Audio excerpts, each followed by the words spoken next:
Guys, आज हमारे शहर आगरा के अंदर बहुत अच्छा मौसम हो गया था और इसीलिए मैं अपनी मम्मी के साथ छत पे घूमने के लिए चली गया था।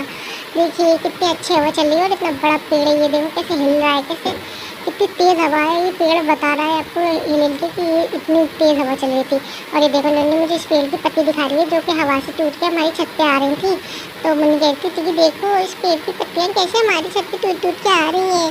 तो मैंने कहा हाँ आ तो रही है, लेकिन सारी छत की झाड़ू फिर तो नहीं लगानी पड़ेगी इन पत्तियों के सब चक्कर में। और फिर मैं नीचे की तरफ गया तो बाबला नीचे बैठा हुआ था, कह रहा था कि तेरी कैसी हवा चल रही है। तो मैंने कहा बहुत अच्छी चल रही है, जा खा के आ।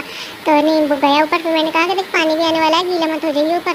और उसके बाद मैंने देखा ये आसमान काला काला एकदम छाया हुआ था, ऐसे काले बादल आ गए थे बिल्कुल पानी के भरे हुए, और ऐसा लग रहा था बस पानी आने ही वाला है। और सारे पेड़ वगैरह सब हिल रहे थे और दिन में एकदम अंधेरा हो गया था, ऐसा लग रहा था जैसे रात हो गई हो, लेकिन दिन था। उसके बाद मैं बैठ गया अपने भाई की गाड़ी पे और बारिश का वेट करने लग गया था। ये देखो कैसे घटा आई है हमारे आगरा के अंदर। और फिर मैं अपनी गाड़ी पे बैठ के बारिश का इंतज़ार करने लगा। और फिर मैं ऊपर छत पे जा रहा था तो नन्ही ने मेरा पैर पकड़ के खींच लिया। तो मैंने उससे कहा ए मेरे पैर पकड़ के खींच रही है, मैं तो ऊपर जा रहा हूँ। लेकिन उसने कहा नहीं तू ऊपर नहीं जाएगा, तू नीचे जाएगा। तो फिर मैंने उसको कहना माना और मैं फिर नीचे चली गया था। और उसके बाद बस बारिश शुरू हो गई थी, ये समझ लो। देखो कैसा अंधेरा हो रहा है, कैसे आ रहा है, तो घटा छाई हुई है पूरी। वैसे मौसम विभाग वालों ने पहले बता दिया था। और ये बावला देखो गीला हो के आ गया ऊपर से, मैंने उससे कहा था कि गीला हो जाएगा मत जा, लेकिन फिर भी। और देखो कितनी तेज़ बारिश है। हाँ, मौसम विभाग वालों ने पहले ही बता दिया था कि बारिश आएगी बहुत तेज़ तूफान के साथ। अश्वन भाई अपने चाय के कप के साथ आपने देखा। और ये देखो हमारे जीने पर से कितनी तेज़ बारिश गिर रही है, पानी आ रहा है। और मैं अपनी नन्ही की गोदी में बैठ के देख रहा हूँ बारिश को, ये कितनी तेज़ बारिश आ रही है। बहुत तेज़ बारिश थी, बहुत, मेरे पर बारिश की बूंदें भी आ रही थी, मैं गीला हुआ जा रहा था। तो मैंने अपनी नन्ही से बोला नन्ही चलो आप अंदर की तरफ चलते हैं, यहाँ तो पानी आ रहा है, मैं तुम्हें अंदर बैठ के पढ़ाऊँगा। तो नन्ही ने कहा मैं तुमसे नहीं पढ़ूंगी।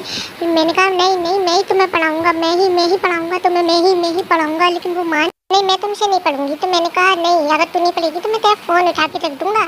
तो नहीं, फिर मुझे बहुत ज़्यादा गुस्सा आ गया था और मैं अपनी गुस्से वाली नज़रों से देखो कैसे उसको देख रहा हूँ, देखो कैसे मेरी आंखें अंगार बरसा रही हैं उसके ऊपर।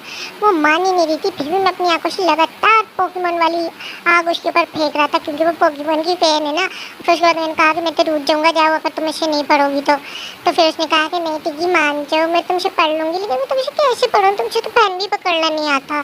तो मैंने कहा नहीं नहीं मुझसे पेन पकड़ना आता है। तो उसने कहा दिखाओ पकड़ के। तो मैंने कहा ये देखो मुझे पेन पकड़ना तो आता है, ये देखो मैं तुम्हें पढ़ा सकता हूँ, मैं तुम्हारा मास्टर बन सकता हूँ, ये देखो कितने अच्छे से पेन पकड़ा मैंने। और आप भी मुझे बताना कमेंट में कि मैंने अच्छे से पेन पकड़ा था कि नहीं पकड़ा था। और उसके बाद मैं मान गई थी। नन्ही से मैंने बोला कि चलो अब तुम पढ़ने बैठ जाओ मुझसे, नहीं तो मैं तुम्हें तमाचा मार दूँगा अपने इसी वाले हाथ से। तो उसने कहा टिग्गी थोड़ी शॉर्ट देख लेते हैं। मैंने कहा कोई ज़रूरत नहीं, आप चलो गुड नाइट बोलो सबको और बोलो बाय। Okay bye.